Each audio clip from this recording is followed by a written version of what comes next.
Hey, welcome to the Podcast Domination Show, where we help you launch, grow, monetize, and dominate the podcasting space. This is a show where we believe that if you can get attention with your podcast, you can influence someone. And if you can influence someone, you can get them to take massive action. And if you can get someone to do that, you, my friend, can dominate. I'm Diaz, your host and founder of Podcast Domination, and I'm your guide. Let's go. Anyways, I hope you're having a good day. I hope this mic is on too. Awesome. You can tell I'm not the most technically savvy, but I think it's on. So this question comes up all the time, and I'm going to solve it for you right now. The question is, should I use something like a SoundCloud to host my podcast? You totally can. You totally can. However, there are a couple things I think you should know when it comes to SoundCloud, that make it a little bit more difficult for you in the long run. And mainly, that is the ability to distribute that podcast out.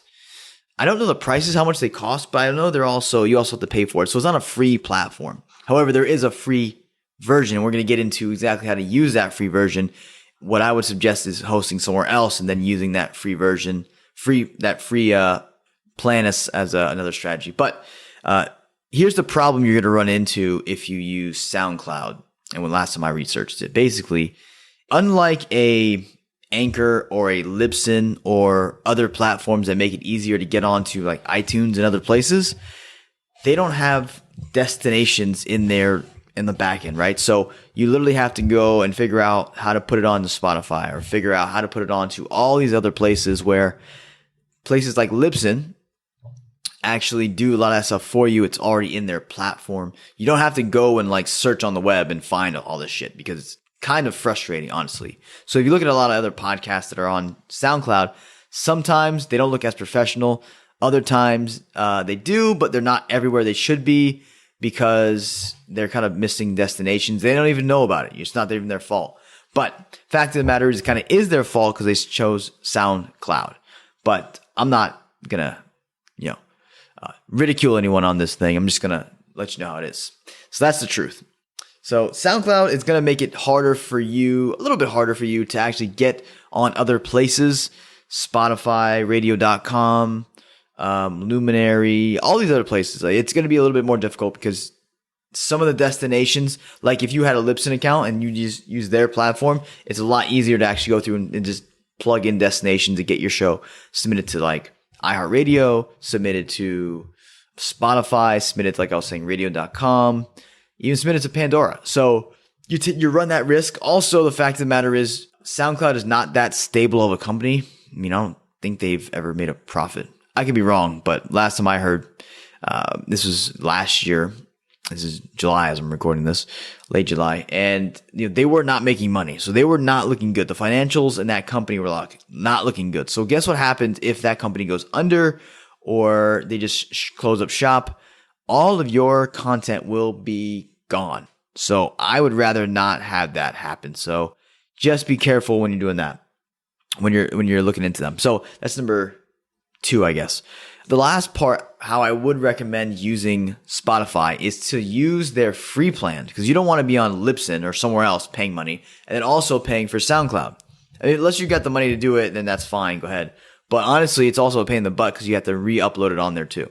So you can't just like submit from Libsyn and have it go to a SoundCloud or something. At least not without a paid account. So you're going to have to pay either way, which is a pain in the butt. So to avoid paying twice, what I would recommend doing is to have your hosting on a good platform like a Libsyn or a Simplecast, or hell, even an Anchor. Like that's fine too. There's Buzzsprout as well. But have it there mainly, and then also use the free account in SoundCloud, if you don't want to spend the money, to take your best content and put your best content on the free platform. That way you can have your best foot forward, so to speak, on the free platform, and then have a call to action that says, hey, if you want to get the rest of my podcasts and stuff, go here. So you can send them to iTunes or SoundCloud or Spotify, SoundCloud. No, not SoundCloud. iTunes or Spotify or iHeartRadio, wherever else you have your stuff. And serve the content up that way so you're not wasting extra money and you are still getting listeners from that platform. So again, I would not pay for SoundCloud. I would just use another place, Libsyn or Anchor. This is going to my head right now. Simplecast is a good one too. One of those, and then use the free platform on SoundCloud to put your best content and then drive traffic from that place to another place. Maybe iTunes, Spotify, wherever you're going. So that's how I would use it. That's how I'm planning to use it. That's how I'm going to recommend all my clients use it. So I thought I'd share that with you in the video.